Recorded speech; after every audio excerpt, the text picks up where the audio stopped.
Did you know the average person spends over 3 hours a day on their phone? That's 45 days a year.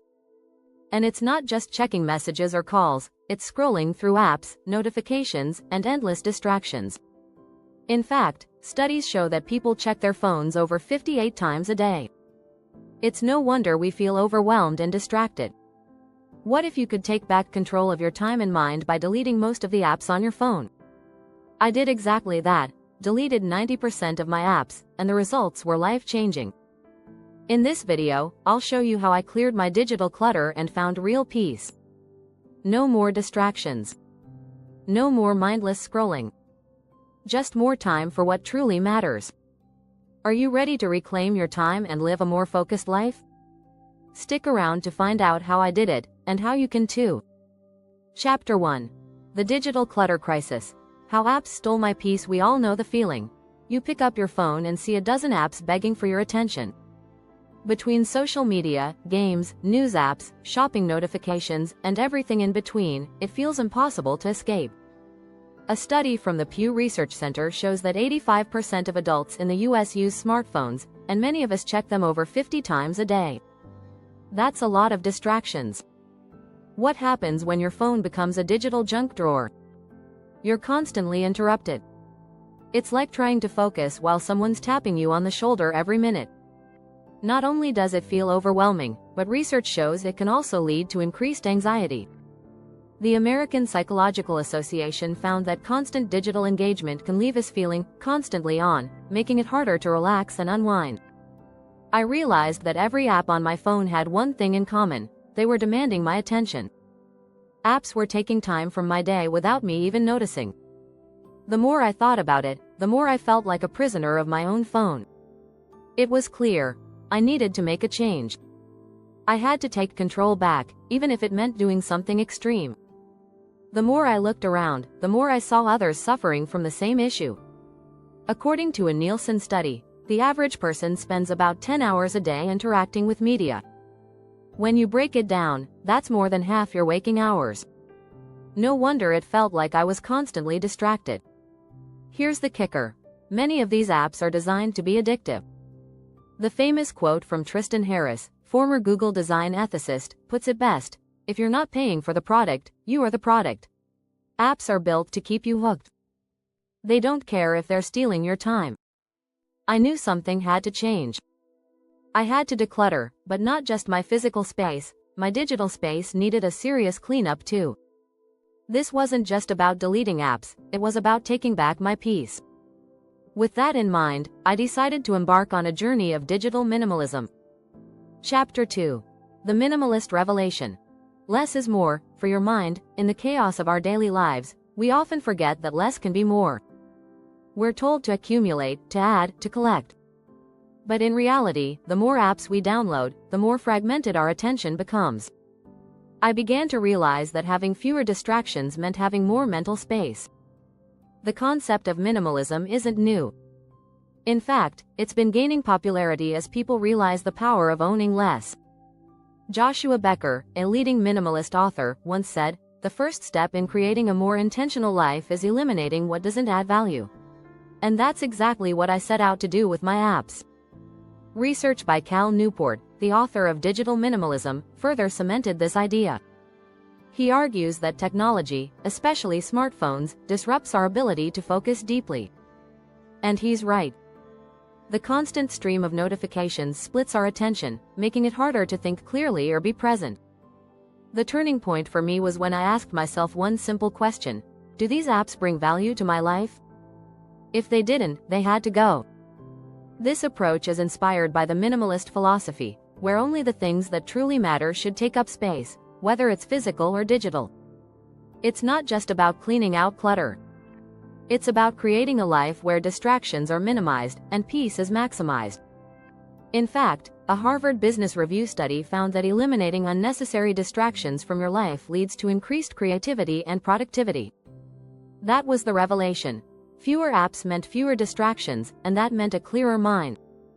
This minimalist mindset didn't just apply to my phone, it started to affect how I approached other areas of my life. I found myself questioning the value of other possessions, habits, and commitments. By shedding the unnecessary, I made space for what mattered most. This shift in thinking had a profound impact on my peace of mind. Chapter 3. The 90% Deletion Challenge. A radical cleanse. When I decided to delete 90% of my apps, I knew it wouldn't be easy. It's like cleaning out your closet but for your phone. The process felt extreme at first, but in the end, it was liberating. The hardest part? Letting go of apps I thought I needed. To begin, I assessed each app. I asked myself, is this app helping me live a more intentional, focused life? If the answer was no, it was gone. Apps for mindless scrolling, endless shopping, or constant checking just didn't make the cut. One of the first to go was Facebook. While I didn't think I used it much, I realized I was checking it way more than I should. In fact, Facebook reported that its average user spends about 58 minutes a day on the platform. That's a lot of wasted time. Next, I tackled social media apps. Instagram, Twitter, and TikTok each had their own pull on me. But I learned a fact that surprised me. Studies show that the average person spends about 2 hours per day on social media. That's 730 hours per year. If I could reclaim just half of that, it would be life-changing. It wasn't just about deleting apps, it was about freeing my mind from the constant noise. I deleted email apps too. The constant influx of work emails or notifications from newsletters I never read added unnecessary stress. By removing them, I felt like I could breathe again. Some apps, like banking and shopping, stayed out of necessity. But I made sure to limit how often I accessed them. The goal was to only keep apps that served a clear purpose, not apps that just filled empty moments. A Forbes article mentioned that apps designed for productivity or mindfulness, like meditation apps, can actually boost your well-being, so I kept a few of those. Throughout this process, I found that the apps I thought I couldn't live without were actually the ones that held me back. Apps like games, news, and social media had become distractions, not tools for growth. The more I deleted, the more peace I felt. In the end, I realized that deleting 90% of my apps didn't just declutter my phone, it changed how I interacted with the world. I now spent more time in the present, rather than getting lost in my phone. My peace had been restored. And it was worth every moment of the digital cleanse. If you're enjoying this journey, don't forget to subscribe for more insights on how you can simplify your life and reclaim your peace. Chapter 4. Unplugged Bliss. How I reclaimed my time. Once I deleted 90% of my apps, I was amazed at the immediate shift in my daily routine. I had so much more time that was previously consumed by mindless scrolling, checking notifications, or looking for the next distraction. According to a study by Microsoft, the average human attention span has dropped to just 8 seconds, less than a goldfish. This constant bombardment of digital noise had a serious impact on my ability to focus. With fewer apps, I found myself living in the present more often. I started noticing the little things around me, the sound of birds outside, the warmth of a cup of coffee, or just enjoying a walk without checking my phone every few minutes. I even realized that I could focus for longer periods without being pulled away by the temptation of a notification. A report from Common Sense Media found that teens check their phones an average of 100 times a day. It made me think, if we can reclaim even a fraction of that time, imagine what we could do. When you unplug, you don't just free up time, you free your mind. The Journal of Behavioral Addictions published a study showing that when people reduce their screen time, they report lower levels of anxiety and higher levels of satisfaction with their lives. I felt it too. After removing all the digital distractions, my anxiety about missing something important went down. But how did I use all this newfound time? It was easy. I rediscovered hobbies I hadn't practiced in years, like reading and journaling. According to the National Endowment for the Arts, reading has been shown to reduce stress levels, even more than listening to music. I was shocked to realize how much I missed simply reading a good book. It felt like a luxury to sit down and actually read without the constant pull of a screen. Even my social interactions changed. Without the constant need to check my phone, I became more present when spending time with family and friends. I stopped reaching for my phone during conversations and instead focused fully on the moment. A study from Psychology Today found that people are 30% more likely to be engaged in conversation if phones are not present, even if the phone is just lying on the table. This was the perfect reminder of how powerful being unplugged really is. Chapter 5. The Peaceful New Routine. Apps I kept and why. Once I purged my phone of unnecessary apps, I didn't just leave it blank. I carefully selected the apps I kept, and it turned into a mindful decision-making process. Not all apps are evil. Some can truly enhance your life. The key is being intentional. In Digital Minimalism, Cal Newport writes, "Clutter is costly, and the absence of clutter is not only aesthetically pleasing but also mentally clarifying." So, I kept only those apps that directly contributed to my peace and productivity. One of the apps I kept was my meditation app. According to a study in psychiatry research, mindfulness meditation has been shown to reduce stress, enhance focus, and even change brain structures in ways that improve emotional regulation. I've noticed that just 10 minutes a day has helped me stay grounded and calm, even on busy days. Next, I kept my calendar app. This wasn't just for organizing appointments, but for planning my day. Harvard Business Review cites that planning and scheduling can increase productivity by 25%.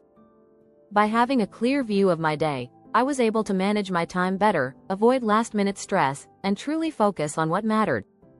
A few health and fitness apps made the cut as well. I realized I could use technology to track and improve my well-being.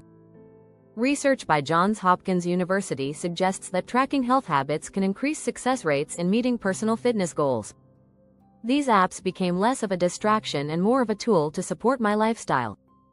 I also kept a few creative apps, like those for photography and note-taking. As David Allen discusses in his book Getting Things Done, keeping a digital system for storing thoughts and ideas prevents mental overload. These apps helped me stay organized and creative without becoming a source of stress. What I learned through this process was that minimalism isn't about rejecting technology altogether. It's about using technology with purpose.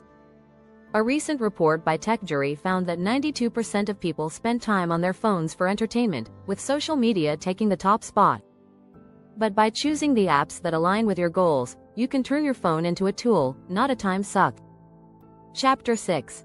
The Long-Term Impact. Is minimalism a lasting habit? The digital decluttering process wasn't a one-time event, it became a new way of living.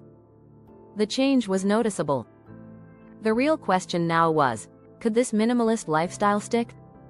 Would I fall back into old habits, or would this peace be sustainable? One thing I quickly realized was that minimalism is not a quick fix, but a continual practice. According to Marie Kondo, the famous decluttering expert, the process of tidying up is a long-term journey.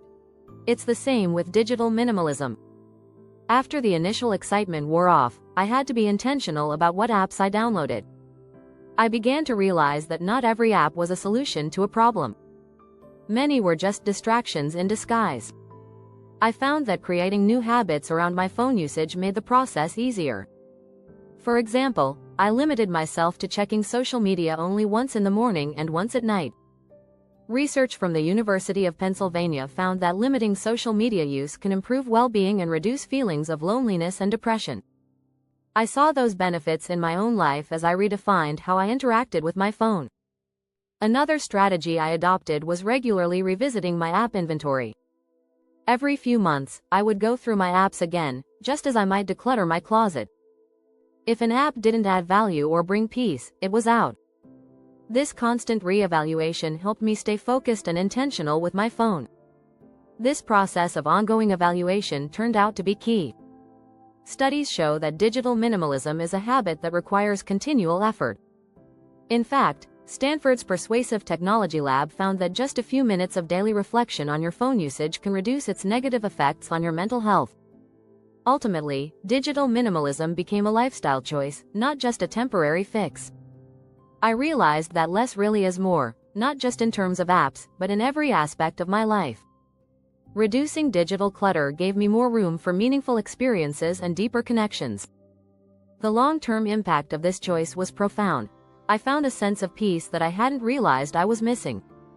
If you found value in this video, make sure to hit that subscribe button and join me for more tips on how to live a more intentional, peaceful life.